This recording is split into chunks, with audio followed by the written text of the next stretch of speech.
un homme qui est féministe, c'est un combat de toute une vie, c'est pas forcément un activiste qui C'est doit, ça, t'as pas forcément besoin de manifester, passer et qui ton temps doit à Mais lutter. c'est pas un tracter. combat en fait pour moi. Un homme féministe, c'est un comportement respectueux. Ouais, c'est pas un combat. C'est juste le truc, c'est que... Pour moi, c'est un combat et c'est une lutte pour des Ça reste acquis, une lutte, hein. pour des acquis sociaux enfin, je sais pas, c'est une lutte sociétale parce que c'est une lutte sociétale, mais c'est pas un combat c'est pas, personnel. oui, c'est pas un combat intérieur. Mais ça, Mais parce que être féministe, ça devrait juste être humain finalement. C'est juste être respectueux, savoir vivre avec les gens, etc. C'est juste ça. On ne demande pas plus, on demande juste qu'on nous laisse tranquille et qu'on nous respecte et qu'on donne les mêmes droits. Et c'est juste en fait du bon sens. Un regard, une main et chaque fois le même refrain. Ce souffle chaud, ostinato sur les lèvres. Je la prendrai à point. À point. Je la prendrai à point. Avant du coup de m'engager dans ces assos, j'étais persuadé d'être féministe, j'étais persuadé d'être un type bien, tout ça, de ne jamais oppresser qui que ce soit ou de ne jamais blesser les gens par des propos discriminants. Quel que soit le sujet dont on va parler, il y a une discrimination qui est faite entre les hommes et les femmes. Dans cette discrimination, c'est les hommes qui sont avantagés et les femmes qui sont oppressées. Ce que je pense des hommes qui sont engagés dans le mouvement féministe, j'en pense tout simplement du bien, parce qu'il y a beaucoup d'hommes justement qui pensent que ce mouvement est seulement réservé aux femmes, alors que pas du tout. C'est tout simplement les personnes qui soutiennent l'égalité homme-femme. Je vois pas où serait le problème pour un homme de se définir comme étant féministe. Ça le définirait tout simplement comme être humain, en quelque sorte. Un homme qui est engagé dans le mouvement féministe, c'est normal en fait. Parce que le féminisme, c'est pas les femmes contre les hommes, les femmes au-dessus des hommes ou quoi que ce soit.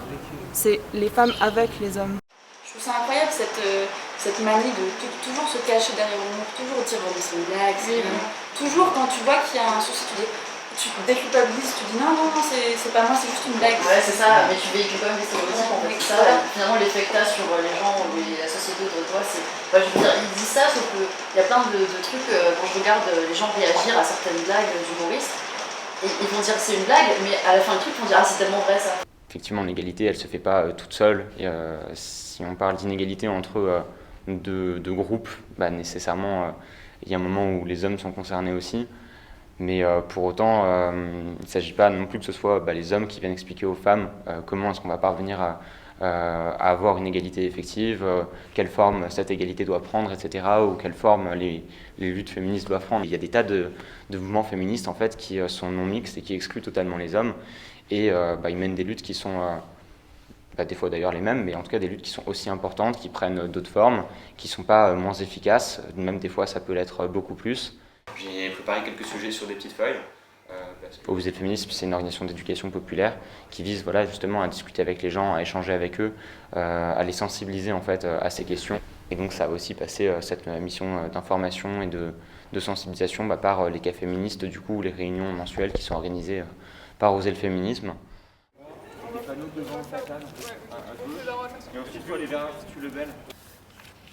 Le 8 mars dernier, en fait, on a, pour un peu marquer le coup de la Journée internationale des droits des femmes, on a voulu mettre en avant le sexisme quotidien qui pouvait être ici à l'université de Strasbourg. Du coup, on a organisé en fait un collage géant.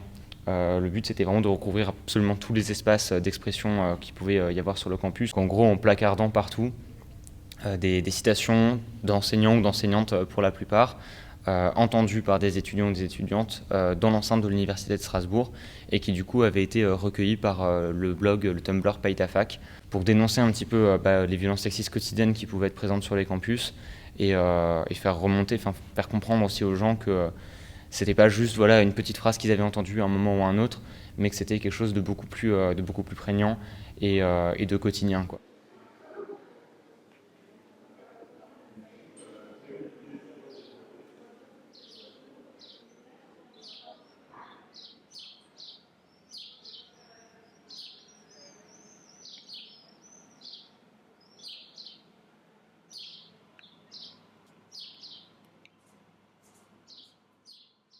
J'ai une copine qui m'a dit non, je suis pas pour le féminisme. Elle trouvait qu'il n'y avait pas de problème au niveau des égalités hommes-femmes. Elle trouvait que c'était bon.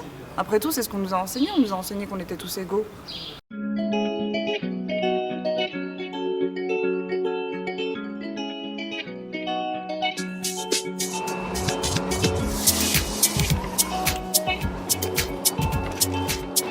Bonjour. Est-ce que je peux vous embêter 2 petites minutes? En fait, moi je suis parti d'une asso étudiante et en gros en ce moment on se bat au sein de l'université sur les questions de discrimination, notamment de sexisme en fait.